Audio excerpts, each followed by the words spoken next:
मेरा ये कहना है सचिन को कि आपको परेशान होने की बिल्कुल भी आवश्यकता नहीं है। आप ये चीज़ देखिए कि भाई लोगों ने तो भगवान राम को भी नहीं छोड़ा, उनमें भी कमियाँ निकाल ली, ठीक है? लोगों ने तो महात्मा गांधी तक को नहीं छोड़ा, जिन्होंने देश आज़ाद करवाने में अपना घर तक छोड़ दिया था और फुटपाथ पे आ गए थे। लोगों के साथ, लोगों के बीच में रहना शुरू कर दिया था। आज उनके बारे में भी अनाप-शनाप बका जा रहा है। ये वो निठल्ले भिखारी लोग हैं, जहां फल देखा वहीं पत्थर मारने पहुंच जाते हैं।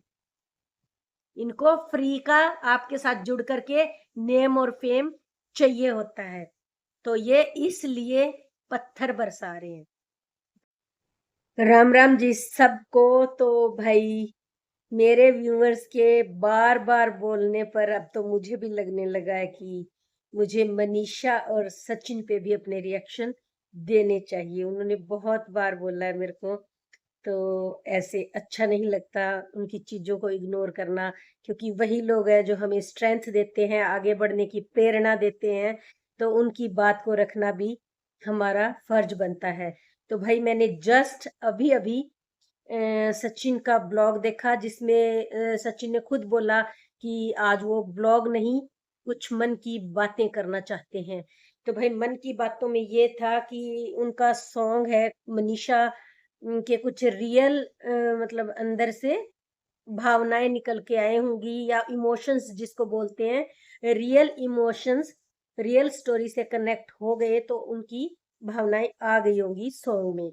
तो सचिन का कहना था कि कुछ लोग बता रहे हैं कि ये तो नाटक है, ड्रामा है, ये है, वो है।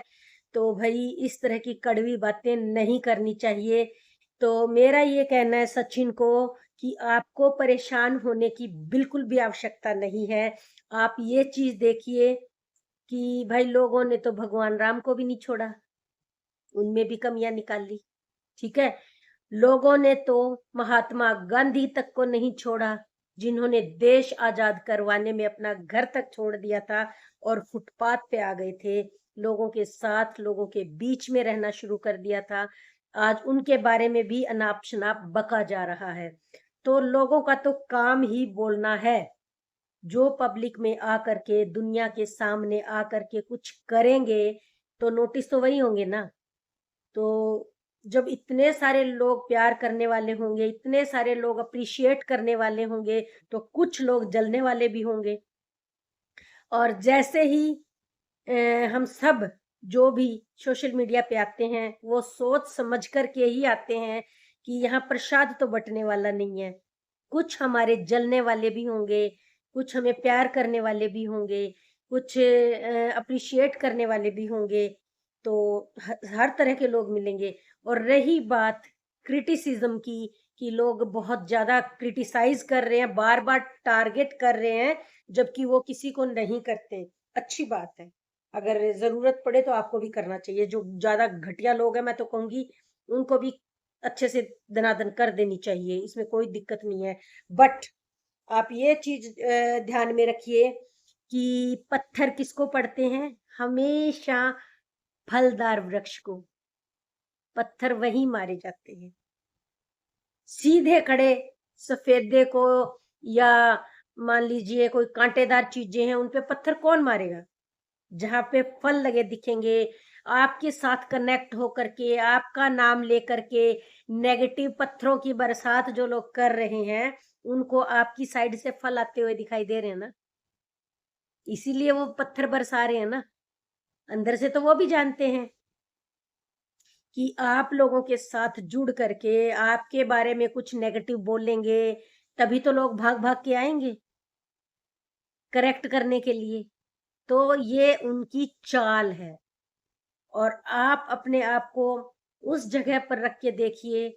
मैंने पहले भी एक बार वीडियो बनाई थी इस बारे में कि भाई लोग बड़ी बड़ी हस्तियों को नहीं छोड़ते। अगर 99% लोग अप्रिशिएट करेंगे, तो 1% लोग आएंगे उसमें कमियां निकालने कि भाई ऐसा कैसे कर दिया आपने, उसको एकदम सही कैसे बता दिया, आपने एकदम करेक्ट कैसे बता दिया, उसके अंदर तो ये कमियां हैं, उसके अंदर तो वो कमियां हैं। इवन अमिताभ बच्चन को ले लीजिए या और कोई बड़ी हस्ती को ले लीजिए, अगर वो पब्लिकली नहीं दिखाते लेकिन बहुत कुछ भलाई के काम करते हैं, बहुत कुछ ऐसा करते हैं जो मतलब जिससे जनता की भलाई हो, या मतलब मेरा कहने का मतलब अगर आप किसी को परेशान भी नहीं कर रहे, सिर्फ अपना कर रहे हो, तब भी लोगों को दिक्कत है। समझ रहे हो ना आप बातों को? तो भाई जिसका नाम होगा वही तो बदनाम होगा। तो आपने अपना नाम बनाया है, तो लोग आपके नाम को खराब करने की भी कोशिश करेंगे, आपके नाम का इस्तेमाल भी करेंगे, आपको क्रिटिसाइज भी करेंगे। तो इन चीजों से तो कभी भी इंसान को घबराना ही नहीं चाहिए। जैसा कि आपने खुद बोला कि हर इंसान समझदार होता है, खास करके ब्लॉगर तो जरूर समझदार होता है। उसको खुद को पता होता है कि उसने क्या स्प्रेड करना है, क्या दिखाना है, क्या नहीं दिखाना है। तो उस पे चर्चा तो जरूर होगी। तो इस तरह के लोगों को भोंकते रहने दीजिए, आप आगे बढ़ते रहिए। आपको चाहने वाले बहुत ज्यादा हैं, जलने वालों की संख्या बहुत कम होती है। और वो 3 फुटिया जैसे होते हैं या कलेशी जैसे होते हैं या एक अनदर औरत, तो भाई ऐसे लोग बाज नहीं आते। इन चंद घटिया लोगों पे ध्यान देने की बजाय आप अपनी तरक्की को और आगे बढ़ाते रहिए।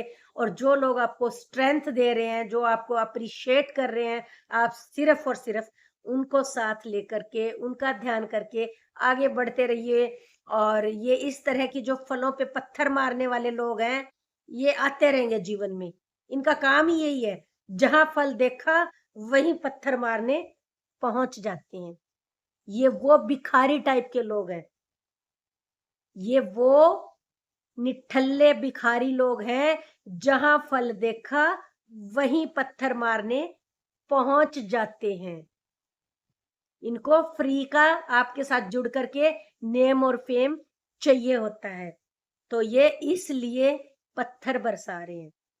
तो आप यही समझिए कि फलदार वृक्षों पे हमेशा पत्थर लगते ही रहते हैं, क्योंकि वो उन फलों के भूखे होते हैं। उनको आपके व्लॉग्स भी देखने हैं, आपकी तरक्की भी देखनी है और जलते भी रहना है। तो सेकंड बात मनीषा के लिए बहुत ज़रूरी थी, जो मैंने अभी बताया कि सॉन्ग को लेकर के कुछ लोग बकवास कर रहे हैं, तो वो तो करते रहेंगे, फलदार पेड़ पे पत्थर लगते रहेंगे, उनको छोड़ो आप। और मनीषा ऑलरेडी बहुत स्ट्रांग है, वो थोड़ी सी इमोशनल है, उसके इमोशंस जल्दी बाहर निकल आते हैं। तो मैं ये कहूंगी कि मनीषा को बस एक ही काम अब और करना है जीवन में। वो काफी बोल्ड है वैसे तो, बट इमोशंस को कंट्रोल करना आना ही चाहिए। अगर ऐसे नहीं हो सकता, पहले हम भी इतने इमोशंस हमारे भी निकल निकल के बाहर आ जाते थे। तो जब घर में ही क्रिटिसिज्म मिलने लग जाता है, या घर में ही एक दो बात ऐसी बोलो और उसको बोलो कि बिल्कुल नहीं रोना, हमने ये बात बोल दी अब बिल्कुल आंसू नहीं आने, तो वो ऐसे करके धीरे धीरे, क्योंकि वो छोटी है अभी उम्र की, जैसे कि अभी भी जिक्र आया कि ओनली 26, तो भाई उसको बोलो कि किसी भी चीज पे रिएक्ट करना इतना जरूरी नहीं होता, तो नहीं करना चाहिए। और भाई हम तो यही उम्मीद करेंगे कि लड्डू गोपाल जल्दी सी आप दोनों की झोली में आए। परमात्मा से यही दुआ करते हैं कि भगवान जल्दी ही एक बच्चा आपकी झोली में डाल दें। तो इन्हीं दुआओं के साथ मैं करती हूँ आज का अपना ये ब्लॉग समाप्त। रिएक्शन, और शायद आप सब लोगों की भी इच्छा पूरी हो गई होगी कि मुझे मनीषा पे रिएक्शन देना चाहिए। तो मैं यही कहूंगी मनीषा और सचिन को कि आप वो फलदार पेड़ हो जिसकी लालच में बहुत सारे पत्थर मारने वाले भाग भाग कर आ जाते हैं। तो आप इस तरह के पत्थर वालों की परवाह मत कीजिए, और फलदार पेड़ों पे लगते रहेंगे पत्थर। आप मस्त रहिए, स्वस्थ रहिए, भगवान आपको भर भर के फल दें और दुनिया इसी तरह से आपके पीछे भागती रहे। तो भाई अगर मेरा ये ब्लॉग पसंद आया हो, मेरा ये रिएक्शन पसंद आया हो, तो प्लीज भर भर के लाइक और कमेंट के रूप में अपना प्यार दीजिए। और जो भी मेरे चैनल पे नए आए हैं, प्लीज मेरे चैनल को सब्सक्राइब भी कर लीजिए। मिलते हैं एक नए रिएक्शन के साथ, तब तक सबको प्यार भरी राम राम।